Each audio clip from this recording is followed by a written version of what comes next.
Bizді қинап отырған жаңа өздеріңіз айтқандай осы жер мәселесі, оның ішінде жайылым мәселесі. Алдын жайлатын шағынды жерді алды, жыртып тастады, бітті. 200 гектар жерді.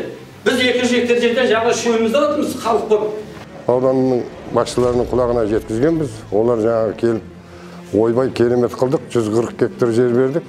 Ыңғай кусок бірдеңелер. Оған малды көтеріп апарып бақпайсың ғой. Қоршаған кезде мен бала кішкентай 10 жастағы бала мен көзім көрген оны. Бұл жай жер емес. Сол зиратқа да жете алмай ғой, жан-жағын қоршап тастап. Ауылда жұмыссыздық, сол сүттің майымен, сүтпен майымен күн көріп отырмыз.